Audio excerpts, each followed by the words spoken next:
नमस्कार प्रेक्षकांनो, लपंडाव या मालिकेच्या आजच्या भागामध्ये इथे पुरुषोत्तम मनस्विनीला म्हणत असतो की सखीच्या अशा वागण्यामागे ह्या चाळकऱ्यांचा खूप मोठा हात आहे. चाळकऱ्यांची तिला फूस असल्यामुळे ती आता आपल्या विरोधात जायला निघाले, असं इथे पुरुषोत्तम मनस्विनीला सांगतो. तेव्हा मनस्विनी म्हणत असते की सगळ्यात मोठा हात तर दाभाडेचा आहे. तेव्हा इथे मिसेस दाभाडेला आपण आता कायमस्वरूपी वरती ढगात पाठवलं पाहिजे, असं मनस्विनी म्हणत असते. दाभाडे आपल्या रस्त्यातला काटा बनत चालले, त्यामुळे काहीही झालं तरी सुद्धा तिला रस्त्यातून बाजूला करायला हवं. पुरुषोत्तम, दाभाडेला मारण्याची तयारी सुरू करायला घ्या, तेव्हा त्यासाठी लागणारे हत्यारंसुद्धा घेऊन या, असं इथे मनस्विनीने पुरुषोत्तमला सांगितलेलं असतं. आणि त्यामुळे प्रेक्षकांनो, इथे पुरुषोत्तमने सुद्धा खूप मोठी बंदूक आणलेली असते आणि तिचं नावसुद्धा वेगळंच असतं. तेव्हा इथे पुरुषोत्तम म्हणत असतो की सरकार, हे बघा, तुम्ही जे मागवलं होतं ते आम्ही घेऊन आलोय. तेव्हा इथे सरकार आता ती बंदूक हातामध्ये घेऊन बघत असते. तेव्हा ती म्हणत असते की अरे वा, ही गन तर खूपच जास्त छान आहे. तेव्हा इथे ती गन आता व्यवस्थितरित्या लावली वगैरे जाते. पुरुषोत्तमने इथे आता मनस्विनीच्या हातामध्ये ती गन दिलेली असते. तिने ती लावून बघितलेली असते. त्यानंतर इथे मनस्विनीने एक ॲपल घेतलेला असतो आणि पुरुषोत्तमकडे फेकलेला असतो. पुरुषोत्तमने स्वतः ती बंदूक आता आणलेली असते. त्या गनबद्दलचं कौतुक इथे आता पुरुषोत्तमनेच केलेलं असतं. आणि जेव्हा मनस्विनी ती आता गन चालवत असते, तो ॲपल त्याला आपल्या डोक्यावरती ठेवायला सांगते आणि इथे मनस्विनी तो ॲपल त्या गनने आता उडवणार असते. तेव्हा बघा पुरुषोत्तम किती घाबरलेला असतो. तेव्हा पुरुषोत्तमला इथे मनस्विनी म्हणत असते, काय रे परशू, तू मला सांग बरं, ह्या गनला तूच घेऊन आलेस ना? त्याच्यामध्ये बुलेट्स तरी आहेत का? मग किती घाबरलास रे तू? एक नंबरचा फट्टू आहेस तू, कळलं? ह्या गनमध्ये जर बुलेटच नाही आहेत तर त्या मी चालवणार कशा? तेव्हा इथे आता मनस्विनी म्हणत असते की परशू, तू आता गन घेऊन आलास, पण तिला मारण्याचा मुहूर्त कधीचा ठरवायचा? तेव्हा इथे आता दाभाडे काकूंना संपवण्याची तयारी सुरू करण्यात आलेली असते. तेव्हा प्रेक्षकांनो, इथे आता सगळे चाळकरी छान बसलेले असतात. चाळकरी प्लॅनिंग करत असतात आणि ते प्लॅनिंग असतं ते म्हणजे कान्हाच्या बड्डेचं. कान्हाचा वाढदिवस आलेला असतो, त्यामुळे आपण त्याचा वाढदिवस चांगला छान पद्धतीने साजरा करायचा, त्याला सरप्राईज द्यायचं असं ठरलेलं असतं. इथे आता काकांचं मध्ये मध्ये असतं, त्यांना एक 2 अक्षरी शब्द हवा असतो. म्हणजे इथे आता मनातल्या भावना किंवा व्यक्त होण्याचं जुनं साधन काय? व्यक्त होण्याचं जुनं साधन काय? तर इथे आता सखीला चाळकर विचारलं जातं, पण कुणालाही त्याचं उत्तर येत नाही. सखी म्हणते, थोडा विचार करून सांगते. तेव्हा इथे लहान मुलं म्हणत असतात, सखी दीदी, आम्हाला पार्टी हवी, पार्टी पार्टी. तेव्हा सखी म्हणते, वाढदिवस कुणाचा आहे? मग पार्टीसुद्धा कान्हाकडूनच घ्यायची. तेव्हा इथे कान्हासाठी वाढदिवसाच्या शुभेच्छा लिहिलेल्या असतात. त्याच्यामध्ये लिहिलेलं असतं की चंद्रावरचे मोजू खड्डे, सेलिब्रेट करू कान्हादादाचा बड्डे. तेव्हा ते आता वाचल्यानंतर इथे सखी म्हणत असते, हे काय, सेलिब्रेटची स्पेलिंग लिहिले, ती स्पेलिंग सेलिब्रेटची अशी असते का? चुकीची आहे ती स्पेलिंग. तेव्हा इथे काका पुन्हा येतात आणि म्हणतात, काय सखी, काय म्हणालीस? सेलिब्रेटची स्पेलिंग चुकीची आहे असं म्हणालीस का? बड्डे कुणाचा आहे? तर कान्हाचा. ज्याचा बड्डे आहे त्याला तरी कळणार आहे का की स्पेलिंग बरोबर आहे की चूक? आणि सगळेजण हसायला लागतात. सखीला माहिती नसतं की दुसऱ्या दिवशी कान्हाचा बड्डे आहे. पण जेव्हा चाळकरी चर्चा करत असतात तेव्हा सखी विचारते की काय करताय तुम्ही सगळेजण? तेव्हा सगळेजण म्हणतात की कान्हाचा उद्या वाढदिवस आहे ना, त्याच्या वाढदिवसाची तयारी करायची आहे, त्याची चर्चा करतोय आम्ही. त्यामुळे सगळेजण जमलेले असतात आणि तेव्हा सखीला कळलेलं असतं, नाहीतर सखीलासुद्धा माहिती नसतं की दुसऱ्या दिवशी कान्हाचा वाढदिवस आहे. आता मुलांना इथे तिने सांगितलेलं असतं की कान्हाकडेच तुम्ही आता पार्टी मागायची. त्यानंतर सगळेजण म्हणत असतात की कान्हाला आपण गिफ्ट काय द्यायचं? तेव्हा मुलं म्हणत असतात की आम्ही कान्हादादाला सगळेजण मिळून गिफ्ट देणार, पण आम्हाला आता जोरात पार्टी हवी. कान्हादादा नेहमी काय देत असतो, तर आईस्क्रीम, पिझ्झा, बर्गर हे नको आहे आम्हाला, आम्हाला काहीतरी मोठं गिफ्ट हवं आहे. तेव्हा प्रेक्षकांनो, इथे आता चाळकरी म्हणत असतात की हे लहान मुलं खूप हट्टी आहेत हां. यांना जे हवं असतं ना ते काढून घेत असतात वाढदिवसाच्या निमित्ताने. तेव्हा प्रेक्षकांनो, इथे आता जानू म्हणत असते, काय मग सखी, उद्या कान्हाला काय गिफ्ट देणार आहेस? तेव्हा सखी म्हणते, मी कशाला त्याला गिफ्ट देऊ? तेव्हा प्रेक्षकांनो, इथे आता कान्हा पुन्हा त्या गाडीमधल्या माणसाला भेटायला गेलेला असतो. तेव्हा तो माणूस त्याला व्हिडिओ बघायला सांगतो. त्याच्यामध्ये रेकॉर्डिंग असतं. त्याच्यामध्ये इथे सखी आणि कान्हाची भांडणं झालेली असतात. इथे अंथरुणावरून, पांघरुणावरून. तेव्हा कान्हा म्हणालेला असतो की हे बघा, मी आता तुम्हाला पकडलं, नाहीतर तुम्ही जोरात पडला असतात हां. तेव्हा इथे काठी तोंडावरती आता मारलेली असते. कान्हा म्हणतो की सॉरी सॉरी, मी मुद्दामून काही नाही केलं. हे बघा, मला माहिती आहे आपला गोल काय आहे ते. मी आपला गोल विसरलेलोच नाही आहे. आणि ते जे काही घडलं ना त्याच्यामध्ये त्या पडत होत्या, म्हणून मी फक्त पकडलं, बाकी काही नाही. मी आपला गोल विसरलेलो नाही आहे. आणि हे बघा, तुम्ही कधी ते व्हॉईस रेकॉर्डर तिथे लावलंत, असं करू नका प्लीज, प्लीज असं करू नका. तेव्हा प्रेक्षकांनो, इथे आता कान्हाला अजून एक व्हिडिओ बघायला सांगितलेला असतो. त्याच्यामध्ये त्याची आई असते. आईबद्दलचं ते गाणंसुद्धा तो ऐकत असतो. जेव्हा इथे कान्हा आपल्या आईला मोबाईलवरती बघतो तेव्हा त्याला खूप जास्त आनंद होतो. कान्हा इथे खुश झालेला असतो आणि इमोशनलसुद्धा. तेव्हा प्रेक्षकांनो, इथे आता सखी आणि जानू बसलेले असतात. तेव्हा जानू म्हणत असते, सखी पण खरं खरं सांगा, तुम्ही दोघेजणं एकमेकांवरती प्रेम करता ना गं? म्हणजे बोलतं की आमचं एकमेकांवरती प्रेम नाही आहे, पण आम्हाला ते दिसतं. तेव्हा सखी म्हणते, गप्प बस तू, तुला काय गं प्रेम दिसतं आमच्यामध्ये?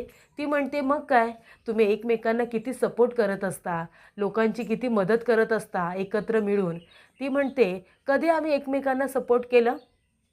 तेव्हा जानू सांगते, तुला नोकरी करायची होती पण तुला नोकरी मिळाली नाही, म्हणून कान्हाने काय केलं, इंग्लिशचे क्लासेस सुरू केले, बरोबर ना? त्यानंतरला जेव्हा इथे संपूर्ण चाळकऱ्यांना मदत होती पाण्यासाठीची, तुम्ही दोघांनी मिळून त्यांना मदत केली. मग हे सगळं करून तुम्ही लोकांची मदत एकत्र करता, एकमेकांना सपोर्टच करता ना, मग एकमेकांवरती जे प्रेम आहे ते दिसून येतंच की. तेव्हा सखी म्हणते, नाही आहे जानू, तुला आपलं उगाचच काहीतरी वाटतं. तेव्हा इथे जानू म्हणते, बरं ते सगळं जाऊ दे, पण उद्या आता वाढदिवस आहे कान्हाचा, तर मग त्याला मित्र म्हणून तरी काहीतरी देशील की नाही? ती म्हणते, मित्र, आम्ही दोघेजणं या जन्मात तरी मित्र बनू असं मला वाटत नाही. तेव्हा ती म्हणते, मग माणुसकीच्या नात्याने तरी काहीतरी दे त्याला. ती म्हणते, ठीक आहे, माणुसकीच्या नात्याने काहीतरी गिफ्ट मी त्याला नक्की देईन. त्यानंतर इथे सखी विचार करत असते की काय बरं गिफ्ट देऊ. तेवढ्यातच तिथे काका परत आलेले असतात आणि ते म्हणत असतात की सखी बेटा, तो 2 अक्षरी शब्द तुला आठवला का गं? म्हणजे जुन्या काळामध्ये भावना व्यक्त करायच्या असतात. व्यक्त होण्याची पद्धत म्हणजे काय होती, तर पत्र. जुन्या काळामध्ये पत्रानेच माणसं व्यक्त होत होती, मनातल्या भावना दुसऱ्या व्यक्तीपर्यंत पोचवत होते. तेव्हा त्यांनासुद्धा पत्र शब्द सांगितलेला असतो आणि तेव्हा त्यांचे कोडे सोडून झालेले असते. तेव्हा सखी म्हणते, माझ्याही प्रश्नाचं उत्तर याच्यातच आहे की आता मी कान्हाला काय देणार आहे वेगळं? मी त्याच्यासाठी छान असं पत्र लिहिते, माझ्या मनातल्या भावना पत्रामधून त्याच्यासमोर व्यक्त करते ना. आणि तशीही आता पत्र वगैरे हल्ली कोण कुणाला लिहित नाही. माझे बाबा माझ्यासाठी पत्र लिहायचे ना, तसं मी आता कान्हासाठी छान पत्र लिहिणार आहे, त्याला आवडेल ते. तेव्हा प्रेक्षकांनो, इथे आता पिहूने फोन केलेला असतो सखीला. ती म्हणत असते, सखीताई, किती दिवस झाले आपण दोघीजणी बोललोच नाही आहे. तेव्हा सखी म्हणते, हो गं, मलासुद्धा तुझी खूप आठवण येते. तेव्हा इथे सखी म्हणत असते, पिहू बाळा, मी तुझ्याबरोबर नंतर बोलू का गं? मला ना थोडं महत्त्वाचं काम आहे. तेव्हा सखी म्हणते, बघ, तू असंच करते सखीताई, आता आपण किती दिवसांनी बोलतोय, तरीसुद्धा तुला कामच करायचं आहे. मला तुझ्याबरोबर खूप गप्पा मारायचे, तुला माहिती आहे ना? तेव्हा सखी म्हणते, हो बाळा, मला माहिती आहे, पण काय आहे ना, उद्या कान्हाचा वाढदिवस आहे. तेव्हा मला त्याच्यासाठी ना एक छान असं गिफ्ट तयार करायचं आहे. तेव्हा मी थोडी बिझी आहे, आपण नंतर बोलूया का? तेव्हा सखी म्हणते, काय, उद्या कान्हादादाचा वाढदिवस आहे, मग मी सुद्धा त्याच्यासाठी ग्रीटिंग तयार करणार. तेव्हा सखी म्हणते, ठीक आहे, तू सुद्धा त्याच्यासाठी ग्रीटिंग तयार कर आणि माझ्यासाठी सुद्धा एखादं ग्रीटिंग तयार कर, चालेल ना? तेव्हा प्रेक्षकांनो, इथे आता सखी म्हणते की बरं आता मी फोन ठेवते, आपण नंतर बोलूया. तेव्हा सखी इथे पत्र लिहायला बसलेली असते. तिने लिहिलेलं असतं की प्रिय कान्हा. ती म्हणते मी कान्हाला प्रिय का म्हणू, तो प्रिय नाही आहे. आणि लगेचच ती तो आता पेपर फाडून टाकते. त्यानंतर ती लिहिते की डिअर कान्हा. पुन्हा ती म्हणते डिअर अजिबात नाही. पुन्हा तो पेपर फेकून देते. त्यानंतर आता ती वेगळंच काहीतरी लिहिते आणि मग तिने संपूर्ण पेपरभर इथे पत्र लिहिलेलं असतं. आपल्या मनातल्या भावना तिने आता पेपरवरती लिहिलेल्या असतात आणि ती म्हणते की आता मी हे पत्र कान्हाला देणार आहे, त्याला खूप आवडेल. तेवढ्यातच कान्हा आलेला असतो. कान्हाने ते पत्र बघू नये म्हणून ती आता इथे स्टूल घेते. स्टूलवरती उभं राहून आता पेटीमध्ये ते टाकते. त्याच्यामध्येच आता काही गोष्टी असतात आणि त्याच्यामध्ये म्हणजे कान्हाने जे काही सखीच्या घरच्यांच्या विरोधामध्ये सगळं आखणी केली होती ती काढून आता त्या पेटीमध्येच ठेवलेली असते आणि त्याच्यामध्येच आता सखीने ते पेपर ठेवलेलं असतं. तेव्हा प्रेक्षकांनो इथे आता कान्हा आलेला असतो. सखी म्हणते कान्हा आलास तू. तेव्हा कान्हा मनामध्ये म्हणत असतो की चला आत्ताच्या आता मला अजून कुठे कुठे काय काय पेरून ठेवले ना हे बघायला जावं. इथे अजून कुणाच्या हाती काही लागायला नको. अजून कुठे कुठे काय काय आहे ते मला बघायला हवं असं आता कान्हा म्हणत असतो. तेव्हा ते डिव्हाइस शोधून काढण्यासाठी कान्हा आता सगळीकडे शोधाशोध करत असतो. सगळं उचलत असतो फेकत असतो, सगळं उचलत असतो फेकत असतो. तेव्हा सखी म्हणते कान्हा अरे काय काय करतोयस काय तू, काय हवंय तुला सांग ना. तेव्हा कान्हा आता शोधण्यासाठी बरोबर त्या पेटीमध्ये बघत असतो आणि इथे सखी त्याला अडवण्याचा प्रयत्न करते. कारण तिला असं वाटत असतं की कान्हाने त्याच्यामध्ये ठेवलेलं लेटर बघू नये अशी तिची इच्छा असते म्हणून ती थांबवायला जाते. पण तेव्हा कान्हा आता तिच्या हाताला बाजूला करत असताना त्याचा चुकून तिच्यावरती हात उगारला जातो. पण तो स्वतःच्या हाताला कंट्रोल करतो. पण इथे प्रेक्षकांनो सखी मात्र आता घाबरलेली असते. कान्हाने रागाच्या भरामध्ये तिच्यावरती आता हात उगारलेला असतो. त्यामुळे सखी खूपच जास्त घाबरलेली असते बघा. तर प्रेक्षकांनो पुढील भागामध्ये इथे आता मनस्विनी म्हणत असते काय गं पिहू, काय लिहिलेस तू हे, कुणाचा वाढदिवस आहे. तेव्हा इथे हॅपी बर्थडे कान्हा जिजू असं तिने आता लिहिलेलं असतं. तेव्हा कधी आहे कान्हाचा वाढदिवस, तर उद्या आहे कान्हाचा वाढदिवस हे आता तिला समजलेलं असतं.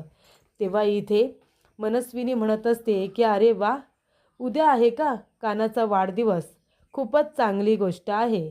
आणि तेव्हा प्रेक्षकांनो इथे आता पिहूने हॅपी बर्थडे कान्हा जिजू असं लिहिल्यामुळे इथे मनस्विनीला कळलेलं असतं की त्याचा वाढदिवस उद्या आहे. आणि तेव्हा दाभाडे काकूंना मारण्याचं प्लॅनिंगसुद्धा तिने वाढदिवसाचंच केलेलं असतं. कारण इथे मनस्विनी आणि पुरुषोत्तमला दाभाडेला मारल्यानंतर त्याच्या खुनाचा आरोप इथे कान्हावरती टाकून मोकळं व्हायचं असतं आणि म्हणूनच इथे मनस्विनीने त्याच्या वाढदिवसाचा दिवस घेतलेला असतो. तर इथे कान्हाला तिच्या मर्डरमध्ये अडकवून सखीला पुन्हा तिला आता त्यांच्या घरी घेऊन यायचं असतं. तर प्रेक्षकांनो इथे आता चुकून कान्हाने सखीवरती हात उगारल्यानंतर सखी कान्हाबरोबर बोलत नसते आणि तेव्हा कान्हा तिला धरतो आणि तिला म्हणतो की सॉरी सॉरी, खरंच सॉरी, प्लीज थांबा 1 मिनटं बोला माझ्याशी, मी मनापासून तुम्हाला सॉरी म्हणतोय, पुन्हा असं होणार नाही.